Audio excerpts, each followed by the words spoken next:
Fala pessoal, todos bem? Sejam todos muito bem-vindos, eu sou o William Godoy. Esse vídeo tem um patrocínio da 1xBet, que é uma empresa bookmaker que garante a vocês grandes ganhos e pagamentos rápidos. Nosso cupom promocional exclusivo para vocês inscritos no nosso canal, Godoy1x, que te dá 200% de bônus. Para você garantir, não se esqueça que o link eu deixo sempre, cara, na descrição do vídeo, também no comentário fixado. Acesse o link, baixe um xBet no celular de vocês, na hora de você realizar o seu depósito, aí você vai preencher com o nosso cupom Godoy1x para você pegar esse bônus de 200% sobre o seu depósito. E a partir dali, você vai fazer o seu palpite vencedor. Tem jogos hoje, hein, cara, na terça-feira, o Atipato e Grêmio, e Real Tomayapo e Internacional. Esse é pela Copa Sul-Americana, então aproveite na 1xBet e aproveite o nosso cupom Godoy1x.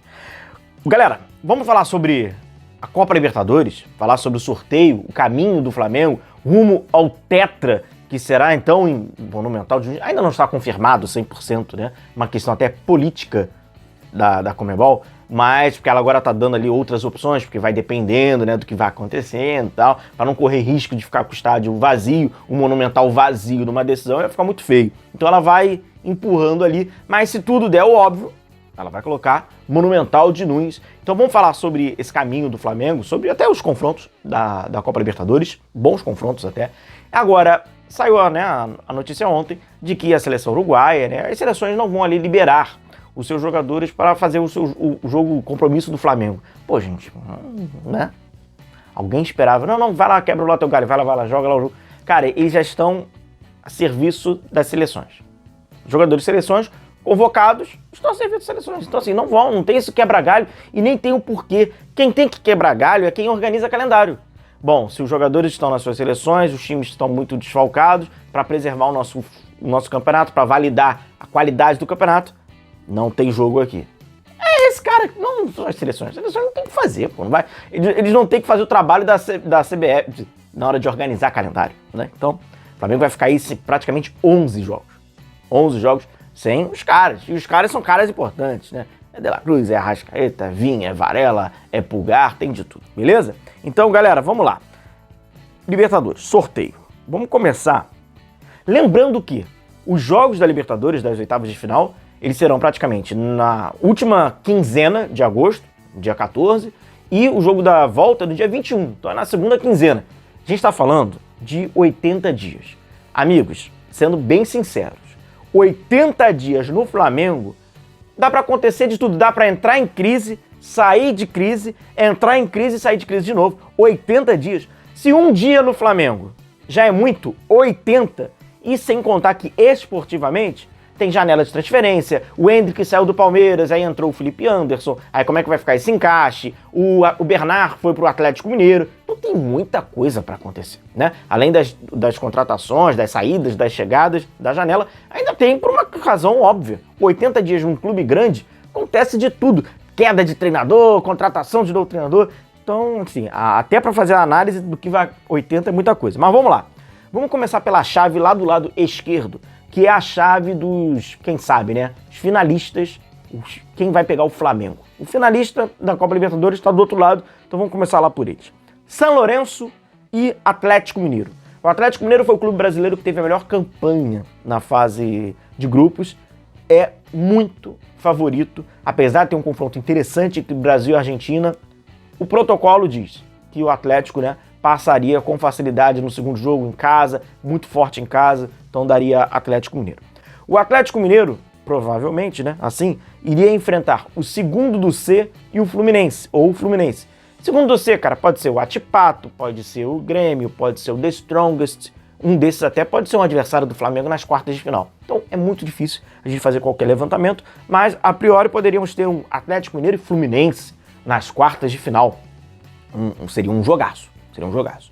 Na outra, ainda na chave pelo lado esquerdo, mas embaixo, o River Plate, que na minha opinião é um dos favoritos para chegar a essa decisão, ele não vai ter brasileiro pelo caminho só na semifinal. Ele vai pegar o Tacheres, que é um confronto argentino, mas o River é melhor do que o Tacheres, apesar do River não estar bem, mas é um time forte, tradicional, decidindo os confrontos sempre em casa, teve a melhor campanha. E ele vai pegar o vencedor de Colo-Colo e Júnior Barranquilla. Acho o Colo-Colo fraquíssimo, talvez o mais fraco entre todos esses times que foram aí conseguindo essa classificação, Júnior Barranquilla possivelmente, dentro de uma ordem normal, ele avançaria, teve mais futebol, mostrou mais bola no seu grupo, era até do grupo da LDU, do Botafogo, do que o Colo-Colo. Então teríamos ali um River e Júnior Barranquilla, possibilidade enorme do River mais uma vez aí a passar, decidindo em casa, com toda a sua força, chegando então à semifinal. O caminho sorriu para o River Plate. Entre todos esses times, o caminho sorriu, no mínimo ali uma semifinal, onde teoricamente ele faria então um jogo contra um time brasileiro fora de casa só. Né? Teria um confronto difícil, seja Atlético Mineiro, Grêmio ou Fluminense, depois receberia esse time na sua casa, o que já é bem diferente, por exemplo, quando a gente fala lá de cima. Lá em cima, o confronto está complicado. Tem um confronto entre, aí já é o lado do Flamengo. Então seria um possível adversário do Flamengo numa eventual semifinal. Nacional e São Paulo.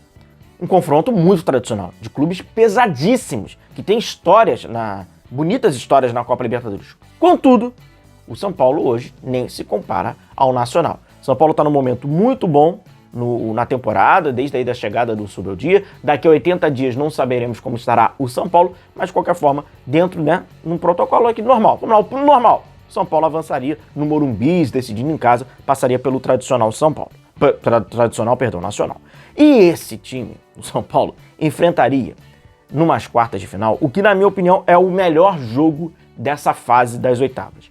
Botafogo e Palmeiras. É um jogo que traz heranças, traz polêmicas, traz política de dirigentes, Leila, John Textor, acusações, como diz o Marcos Braz, inalações ou ilações, aí depende do que você prefere.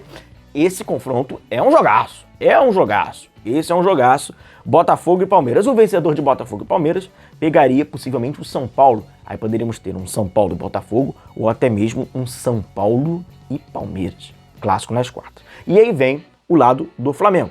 Começando pelo possível adversário, nas quartas de final. Seria ou o Peñarol ou o primeiro do grupo C. O primeiro do grupo C, até o momento que eu estou gravando esse vídeo, é o The Strongest. Apesar de hoje mesmo ter o jogo entre Huachipato e Grêmio, a gente vai ver um desenho melhor do que pode acontecer nesse grupo. Até o momento ainda seria o The Strongest, mas pode ser o Grêmio, o próprio Huachipato.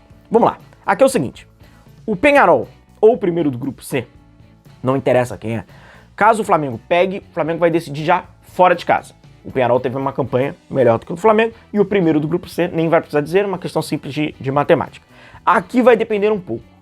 Aqui depende um pouco. Eu acho que o The Strongest decidindo em casa, o Peñarol pode ter uma certa dificuldade. O Grêmio pegando o Peñarol, talvez o Grêmio consiga reverter, por mais que hoje ele esteja ali, mas daqui a 80 dias a gente não sabe como é que vai dar. Rodrigo Caio, zagueiro aí do Grêmio e tal, então tem muita coisa para acontecer, mas de qualquer forma, para o Flamengo, olhando pelo olhar do Flamengo. Peñarol, o Flamengo ia decidir fora de casa, o Peñarol tá muito bem fora de casa.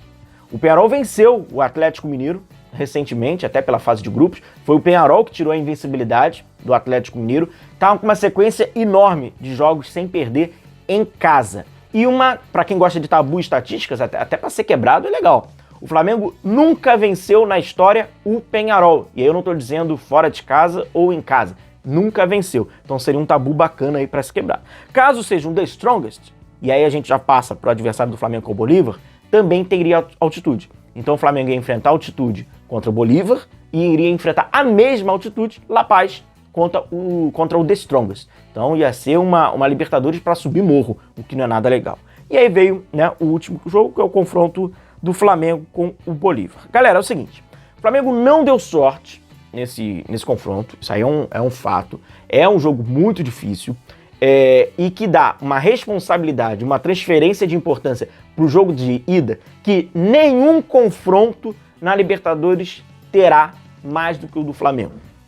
Se o São Paulo não vencer o Nacional no jogo de ida, se o Fluminense não vencer o seu adversário no jogo de ida, se o Atlético Mineiro não vencer o seu jogo de ida, se o Botafogo não vencer no estádio Newton Santos na ida, o Palmeiras não terá tanto impacto quanto o Flamengo.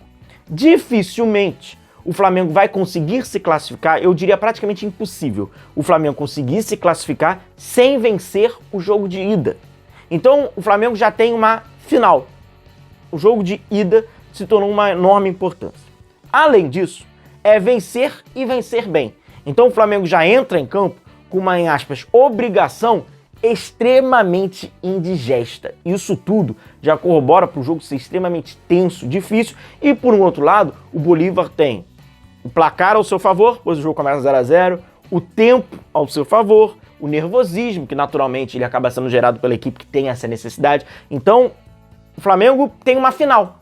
O jogo de ida, ele é praticamente uma final e que já pode encaminhar, alinhar uma classificação ou até mesmo uma eliminação. O que aconteceu na fase de grupos, na vitória do Bolívar sobre o Flamengo, aquela vitória apertada, ou da goleada do Flamengo sobre o Bolívar, esqueçam isso. Não tem nada, não tem nenhuma relação. O Flamengo não estava com a sua força máxima no jogo contra o Bolívar, o que não quer dizer muita coisa. E o Flamengo abriu 4 a 0 no Maracanã, sendo que 1 a 0 com 1 minuto de jogo. Então assim, não tem nada, é outro jogo, com outra dinâmica, com outra perspectiva e com outro interesse. Outro interesse. O interesse do Bolívar é completamente diferente. Não deu sorte, evidente que não deu sorte pro Flamengo. Agora, um fator importante. Se o Flamengo vai no Maracanã e tem uma vitória, não vamos pro mundo, né? Aquele fantástico, seria um 4 a 0, seria maravilhoso. 2 a 0. Se o Flamengo vence por 2 a 0, o jogo lá em La Paz começa 0 a 2 pro Bolívar. Qual é a atitude desse time? Vai pra cima de qualquer jeito? Porque também o Bolívar pode se sentir incomodado por estar em desvantagem e de uma forma até muito desorganizada. Não vai ter conforto. O jogo na fase de grupos, eles tiveram um certo conforto. Não tinha mais o que perder. Se eles vencem ali, o Flamengo lideravam o grupo, já iam encaminhar demais a classificação. Se perde, tem muita coisa para acontecer. É diferente também, então, por um outro lado. Agora, fato, é difícil, não é simples. Na minha opinião, dependendo do que aconteça no Maracanã, prestem bem atenção, o Flamengo, na minha opinião, precisará fazer o seu melhor jogo da história na altitude. Dependendo do que vai acontecer no Maracanã, pelas necessidades do Maracanã. Então, sem dúvida nenhuma, um confronto muito difícil. É um confronto complicado que eu falei, né? Se pudesse evitar, gostaria. É longe, são mais de 3.000 quilômetros de viagem, altitude insana, enfim, é complicado. É um confronto bem difícil. E podendo repeti-lo nas quartas de final com o The Strongest, pior ainda. Então eu já adianto a vocês, não quero o The Strongest no caminho ali do Flamengo, que seja ali ou o Atipato ou o Grêmio, até mesmo o Penharol, mas em hipótese alguma o The Strongest, porque seria péssimo para o Flamengo ter novamente essa experiência. Se o Flamengo já sobreviveu da primeira, ia ter que passar pela segunda, beleza? Grande abraço a todos vocês, lembrando que só em agosto tem muita água para rolar embaixo dessa ponte, então vamos esperar aí, a gente vai se vendo. Grande abraço a todos, se cuidem, tchau, tchau.